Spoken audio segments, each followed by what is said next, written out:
Riga Conference podcast brought to you by Latvian Transatlantic Organization. All right, so hello everyone and welcome to Latvian Transatlantic Organization's podcast. I'm Eva Kirstein, student at the University of Latvia studying political science, and I'm a member of IATA Latvia. And I'm thrilled to have you join me on this podcast episode with a special guest, Andrey Petrov. And in this podcast episode, he will share his experiences working and helping people in Ukraine during the war. He will tell us what life is like in Kherson, what happens and how it happens, how people live there during the war, and what impact it has on them. So I think we can start with the first question. Can you introduce yourself, Andrei, a little bit more and tell us how you came up with the idea of going to the war front in Ukraine? Thank you. Well, my name is Andres. I'm Russian-speaking Latvian, born in Latvia, in Riga, and now I am part of IATA Latvia as well as I'm just a regular office manager.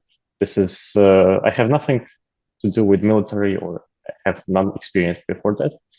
So the idea of going to Kherson was kind of out of nowhere, basically. I was reading out of news and then I decided, well, why not to? I have vacation. But the real reasons for that was basically that I felt kind of weak and useless when the war started. So I wanted to see if I can actually make any difference and bring any help to people if something happens to Latvia as well. And the other reason is that as I'm Russian speaking, the bubble I live in is kind of predominated by the Russian propaganda before the war. So everything that's going on in the internet influences me and my friends a lot. And I wanted to see everything with my eyes and see if the things that are told to us are truth or not. And the only way to do it is by actually going there and seeing it for myself. All right, thank you for your introduction. And what exactly did you do in Ukraine? What were your duties there as a volunteer? I went to Red Cross Kherson branch. I tried to see how the life in Kherson is. When I just arrived in the first day, I had a meeting with the manager, the office manager of Red Cross, and we talked about my special skills and what I can bring to the entire team. And we figured out that I have nothing to offer, unfortunately. But the good thing is that I have camera and I know how to film a bit. And my task was to actually for myself, see how the city lives and how the Red Cross operates. So I was going on tasks with the team of Red Cross. They brought me around the city, around the villages, and I am making some stories about the experience. And my main task is to actually bring the word out in the world. All right, thank you. And I think now we can focus some more on like memories and experiences of life in Ukraine. So, what was the first thing you noticed after arriving in Kherson? Can you tell about your feelings, maybe some specific moments you remember? Well, just before arriving in Kherson, I was driving through an area where the battles happened. So I saw a lot of destroyed houses and a lot of destroyed equipment, which gave me chills, let's say. And I had an impression of a ruined city that I will enter soon. But in reality, I drove into Kherson, some block posts, and it was just a city. Nothing was catching my attention, except the thing that there were no cars, no people on the street, the traffic lights didn't work at all, and it just seems that the city is a ghost of itself. And I had music in my car. I was driving through the city, and it felt kind of lonely, but it was safe at the moment. I arrived at the gas station the first hour of my presence in the city, and I saw that there are soldiers, Ukrainian soldiers, just regularly drinking coffee, And I stepped out of the car. I looked at them. I heard what is going on around me. And the first thing that I heard were explosions. And the explosions were kind of distant. I didn't understand where are they actually. I knew that behind Dnipro on the other side there are Russian positions. I saw Ukrainian planes flying in that direction and dropping dropping bombs, but it kind of felt still distant. And I was waiting for Red Cross volunteers to pick me up to go to the office. And yeah, basically no one was around except the soldiers at that moment. And I couldn't understand what is going on in the city before that, because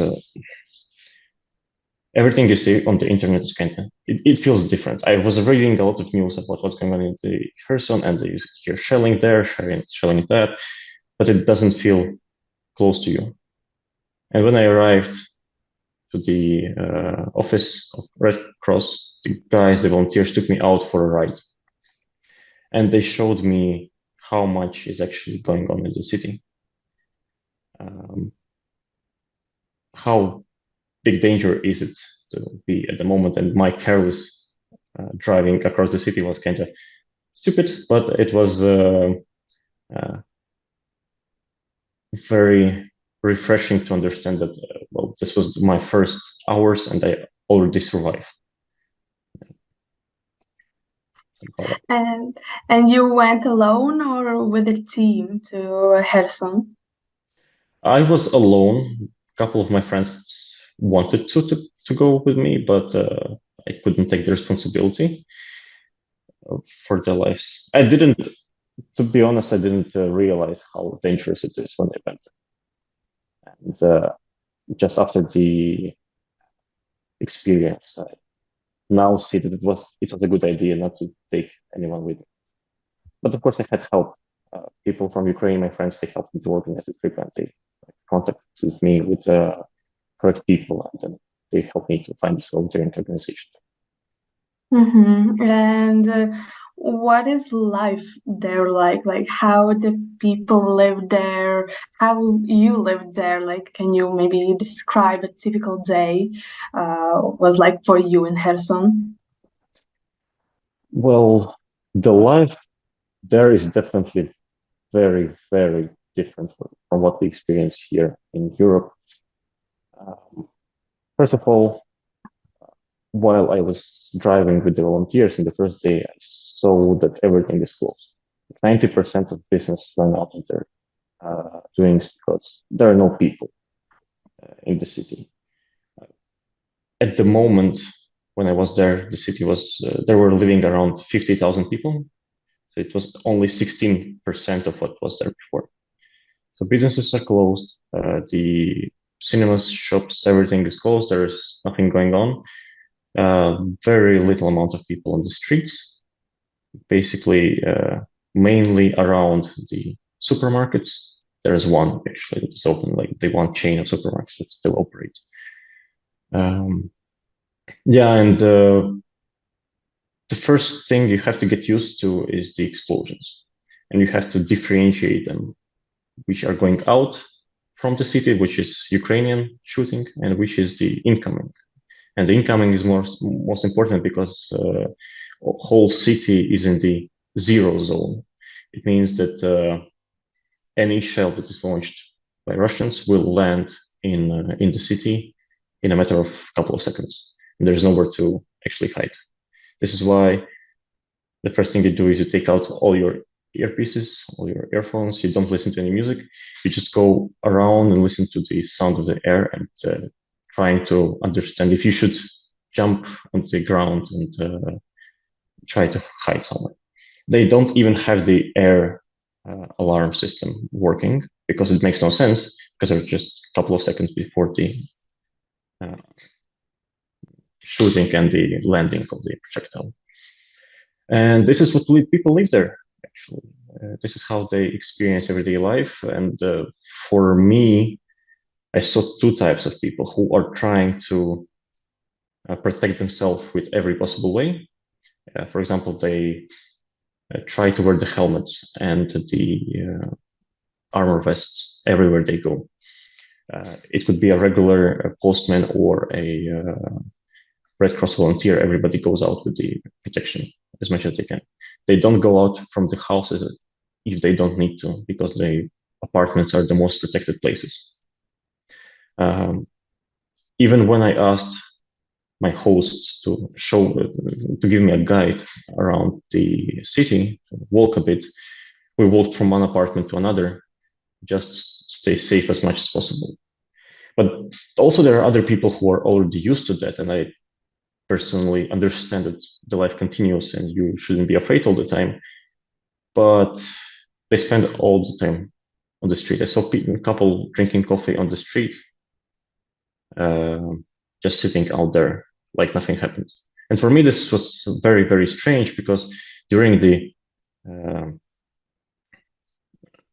my stay in the city, I saw how many civilian objects were shelled all the time. It was like drugstores, the markets. It was like you can sit in the car and the shell will just come on top of you, or you go through the park and then some explosion happens right next to you.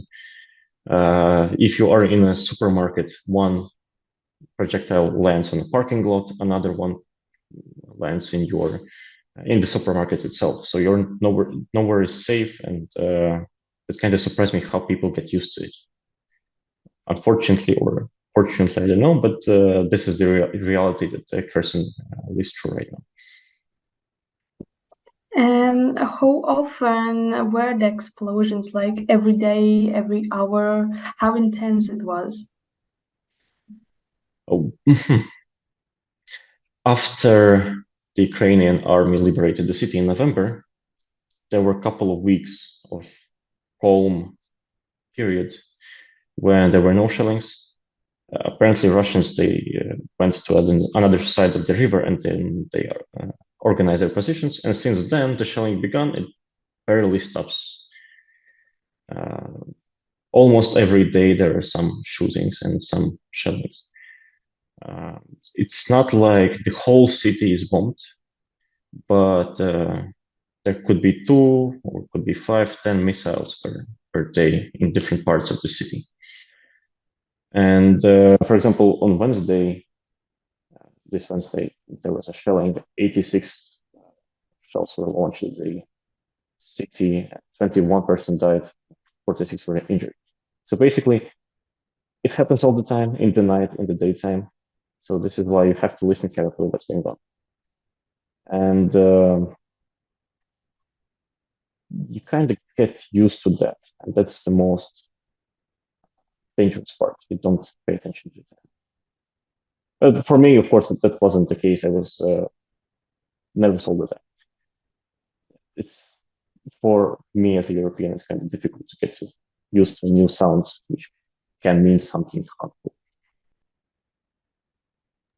And like it's super dangerous. Did you do like any training for this situation, like the security or to defense yourself, like training in Kherson or in Latvia, or you just went there? I had none of it before. I was just, I thought it was a good idea. It actually was a great experience to be there. I'm super happy that I could go, but I don't think any of experience can save you from what's going on in there. Any training would be useful if I would be part of the team of friends. Then I could be useful there, and I could do much more than I did. But none of the training is actually helpful to survive that. I didn't mention that before, but the Kherson city is located on the right side of the river, so there are no Russian troops. There are no fights going on there. So it's relatively safe, except the shelling, and all the fights, the direct fights, are going on the other side of the river. This is why the civilians are still in the city. They are not affected by direct fights between the armies, but yeah, this is why they are not involved into them as well. But the shelling comes, and there is nothing you can do to actually protect yourself against them. Only the small pieces of metal can be stopped by the helmet or by the vest. Anything else is just gonna either kill you or make you wounded. So yeah, no way to be safe from that. All right. And how did you know where to go or what to do? Did you have like, I don't know, a plan or a schedule? As I mentioned, I had a friend in Ukraine who helped me out. First of all, I wanted to go to Kramatorsk city. There were also it was very near to Bakhmut, and a lot of help would be needed there. But as I had friends in Red Cross, they helped me out to get in there. So my plan was to come, see, to help. If I would prepare a bit better, I would probably knew more, but it turned out very well anyway. So everything that was going on in the city itself was organized by the Red Cross. We went on the humanitarian aid distributing trips across the villages. We went on the we were on the night alert. If something happens, we would go out and help people. And yeah, we just had a couple of nights where we walked around the city and listened to the stories and so with my eyes. But nothing was prepared, nothing was planned. I just followed the orders of my boss and the Red Cross. All right. And how did the locals treat you? The locals treat the Red Cross or the army? Like, what was their attitude to their own people and the strangers? Well, first of all, have to be honest, they heard my Latvian Russian accent. So they already knew that I'm not local. And there was no problem with that at all. Like a lot of people speak Russian in Kherson, and there is no such thing as a oppression of Russian language. So, yeah, of course, a lot of people choose to speak Ukrainian in spite of the actions of Russians. But I felt no pressure at all at any point in Ukraine. And the good thing is that I can see how locals they actually treat their volunteers and the army. We went to a supermarket and I was standing in line with another volunteer. We had the Red Cross emblem on our vests, and people in the line were just looking at us, they were smiling at us, and they offered us to go through the line first. It was just a small thing, but it was very nice. The same thing happened in the post offices. Actually, we were just going everywhere without lines because we were working for the assignments at the moment. It was important. The same way they treat the soldiers, even though people say that the shellings are meant to scare people, to make them blame Ukrainian soldiers for being in the city. The Ukrainians are still very, very happy to see them because they know that these are the people who liberated them from the Russian occupation. I heard the stories from Ukrainians, from the volunteers, which I talked to, when the Ukrainian army arrived in the city. There were huge celebrations. People went out on the street with the flags and they greeted the soldiers. It was just so nice to see the eyes of the person telling me this, the genuine joy of remembering the moment. Another day we went to villages and we were distributing the humanitarian aid, and people just brought us coffee, donuts, homemade pastries. It was very, very nice, and we could talk to those people, and they were always grateful. Yeah, it's just a very good feeling that the thing you do is important for people, and they are actually appreciating it. And I can tell without any doubt that everybody in the army is in the volunteering corporations are very, very welcomed in Kherson City. All right, and that was nice, like how they treat you. But maybe can you tell us what was the hardest part, the most difficult moments in Kherson while were you there? Definitely, at least for me, those were shellings. Second day at the volunteer office, we were preparing to go out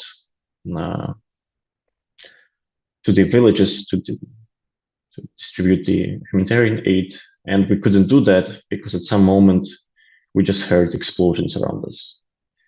At least I at first didn't understand what's going on, so we just decided to wait in the warehouse to see what will happen next.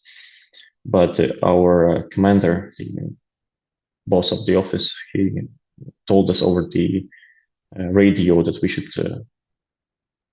run to our office, which was the most protected place in the territory. And during that, we went from one warehouse to another, like small underground safe place, and then we ran to the office in between of shellings. So we had like 2 minutes, 3.5 minutes actually, to run from one place to another. And the strange part was you never know what is actually going on. You only hear the explosion, you feel that it's somewhere near to you, and you understand that it's very, very dangerous, but it still goes somewhere around you. But you can feel that it's very scary by the looks on the people's faces, from the looks of the people's faces. Yeah, we were sitting 30 people in the corridor of the office on the floor, and I could see how much fear they had in their eyes. That was a powerful moment for me. And the strangest part was, after everything ended, why would someone bring a tank? It was a tank, as we calculated the time between the shelling. It was around 33.5 minutes, which means the reloading. Anyway, someone would bring out a tank, which is very expensive, I guess, for the Russians. They would aim at the warehouse of the Red Cross, of the Red Cross volunteers. They would aim at the post office warehouse, and there was nothing else on the territory. And they would land 6 shots on us. It just was very strange for me. But again, after I saw what's going on in the city, I just realized they have no aim. They do it aimlessly. And yeah, we didn't work that day. After all, everybody was shocked about what happened, and we just went home. But it wasn't the only time. The second time it happened with me directly, it was in a village next to the river. Only around 100 people lived there before the war, so now it's even less, maybe 20, 30 people. So we brought humanitarian aid to them. And we had the mortars shelling at us. Also, like a village and Red Cross volunteers with civilians. Nothing, no military objects, no military personnel. It was just very, very strange for me. And then I realized that, yeah, everything that they show on the internet is actually true. And, if I had some doubts about what's going on in that area, I thought maybe they're just lying. Maybe that's just an overreacting. No, it's not. It's scary. And the scary part is that they are doing it for how much months now? From November, almost half a year, I guess. Yeah, that's a lot, and I see no reason for that, to be honest. You just mentioned a village and people. So, did you talk to the locals about the war in general? Yes, I did. Yes, I did. And how to put it correctly? Of course, nobody likes war, and everybody was kind of happy that the Russian army moved away from their territories. They still understand that the war is not over. They still understand that this is going to continue for some time, but at least for me, it seems that they are ready to go through it for the matter of the victory. And yeah, they told me the stories about the occupation times, about how the soldiers behaved in those occupied territories. Again, it was, as they say in the internet, they are.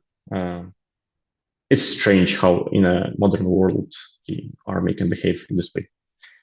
But the locals, they're also used to what's going on. So the war for them is now just part of the life. And they are willing to fight, they're willing to live that life just to live another day. As one of the person told me, if we live until the evening, it's great. If we live until the morning, it's even better. This is their mindset right now. Yeah. And they are like waiting for the end of the war, or more like they are ready to fight until the end, till the Ukraine wins? At the places we went, there were mostly elderly people and those who cannot do anything for themselves. So those wouldn't fight, I guess. But no, they're actually ready to support their army. They're ready to go through with the army, with the means they have. The people there told me that they're fighting this war and they're joining the Red Cross organization, which is also subjected to a very difficult tasks. They're doing that not because of the cover, not because of the Russia or Ukraine. They're doing that for their freedom.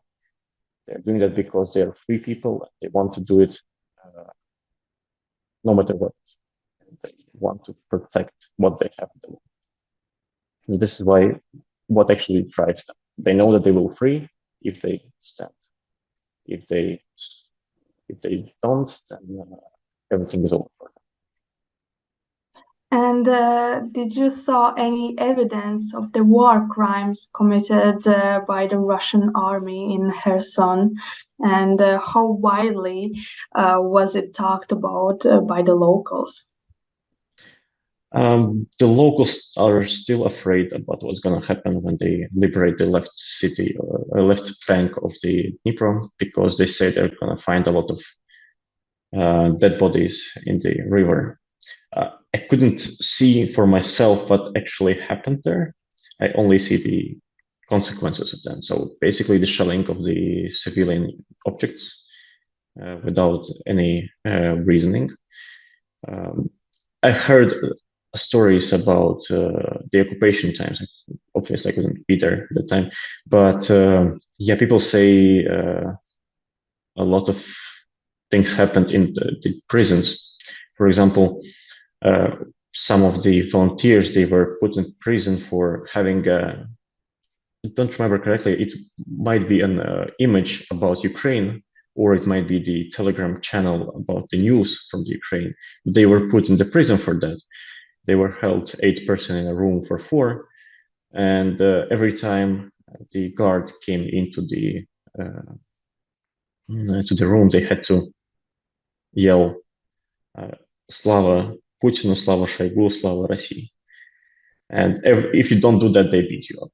And the people who who were in the cell that told that the screamings from tortures never stopped there. So yeah, this happens. Also, the other pair of volunteers, they were on a mission and they were stopped on the block post. I don't know what exactly happened with their. It was either documents or something like that that the Russians didn't like, but they were put in a actual pit with mud, and they were held there for a couple of days. Yeah, This is what they do. And in the villages, well, locals say a lot of things were stolen. People came for the kettle, electric kettle. They didn't know what it is. They took the kettles without the electrical part that heats it up, or they took the internet router thinking that they will bring the internet home. Some interesting things happened there as well. Another thing I heard is that the Russians didn't really obey the laws, the basic laws in the city. For example, when they just entered the city, they were going around it on heavy vehicles, and they didn't obey the rules of, what's the English word for that? They were driving without any rules and stuff like that. So they were just went over the cars with people inside them with tanks, and this is a crime, right? Yeah, it's supposed to be. And yeah, for this time, it's basically the shellings of the territory. That is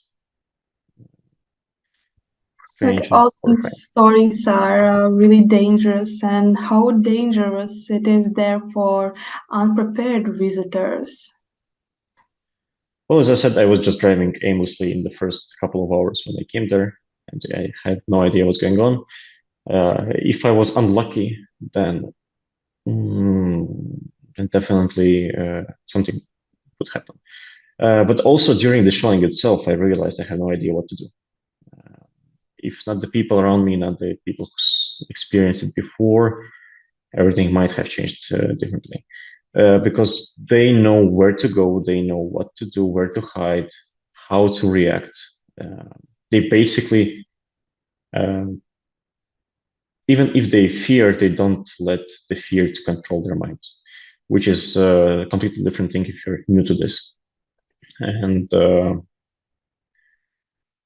I wouldn't say that if you have no experience, you can easily go there, because that's not true. The more experience you have, the better it is. But again, the amount of experience you can have that will protect you is very little, to be honest. Again, there is no way to protect yourself against the showing. But the strange thing is when we were in the village and we were hiding from the shells, us volunteers, we just jumped on the ground trying to save ourselves, while the locals, they said, oh my God, you just scared us. Why would you jump so bad? And locals are kind of used to that, and they don't even react to it anymore. Yeah. So I would say that it is dangerous, but there is nothing you can do about it. Like, there's no real way to save yourself. You were there 1 week. That isn't a long time, but is there anything you learned? Because I think this experience is extraordinary, and yeah, maybe what are your insights? Yeah, well, 1 week wasn't enough to see everything, but it gave me some perspective on what's going on in the city. And first of all, I think that the city, the people who stayed in the city, they have already won as personalities, because this is a huge, this experience has a huge impact on the personality and a huge impact on how the person thinks. And I was there for a week. It was already terrifying. So to be honest, I was sleeping very, very well in Kherson because it was too terrifying to be awake. I was listening to the explosions around. It was too difficult. But people live there and they do it every day, and no matter what, they continue to help each other. And with that, they still have enough courage to be responsible for their actions and to be responsible for each other. And it definitely unites. This experience unites people a lot. The Red Cross, they are very, very friendly to each other. They're like a family. And this was the insight I like them also, and I took closer to my heart that no matter what, there are people around you who will help you, and that no matter how difficult it is, if you are not alone, then there will be things you can do and things that will be useful as well.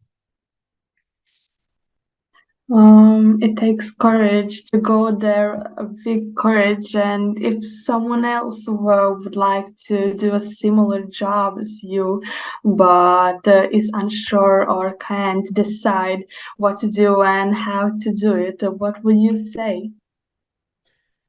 From my experience, I can say that don't think too much, just do it, but be ready that you can, in case of Ukraine, you can lose your life. That's for sure. Don't have any other ideas about it. It's dangerous, but don't overthink it. And if you're ready, then just go and help. But to be honest, the best help we can do right now is to spread the word, because what I saw, the humanitarian, basically the volunteering organizations there, they have enough help from the community, international community. They have enough people. What they need is the world to change as soon as possible, and they need our help with the pushing our governments to provide the help needed to Ukraine. And overall, how do you rate your experience there? Like, are there any highlights or episodes you remember and want to share with us? Well, in general, it was an amazing experience. I'm very, very happy that it could happen. I'm very happy that I could actually see it with my own eyes. And I could say that shelling was the most memorable thing. Of course, something new, some new experience, but I already told about it. So uh, for me, it was very nice to talk to people there. I stayed at the volunteer's house, and we had very long, meaningful conversations about what's going on in the Ukraine in general, in Kherson in particular, with their lives. And what I saw were not very different from each other. We all have the same fears, all have the same wishes and dreams, and just people happen to be in a wrong place and wrong time. But they use it to their advantage, and they are actually, they're making the best out of it. This human positivity, I think, it encourages me a lot, at least. And would you be ready to go back there again if that were a possibility? I think I would definitely, but I would like to prepare a bit better so I can actually bring some help. I would definitely want to go there if when the war ends, and to see the friends that I've made there. But before that, it would be nice to go, but I need someone to, I would say, sponsor me, because I would like to bring something important to the Red Cross office. Yeah, without that, I kind of see no, I don't see myself helping out. And this all the interview goes to end. Is there anything you want to add or share with us? Well, in particular, one thing: the war is bad, but the people who are trying to stop it are real heroes. And the thing isn't, the heroes are not only the warriors and not only the servicemen out there. Everyone who is fighting for their own lives, for lives of their neighbors and family, they're already heroes. And this would make the victories happen. And let's be part of it. Let's help each other. Let's help Ukraine. All right.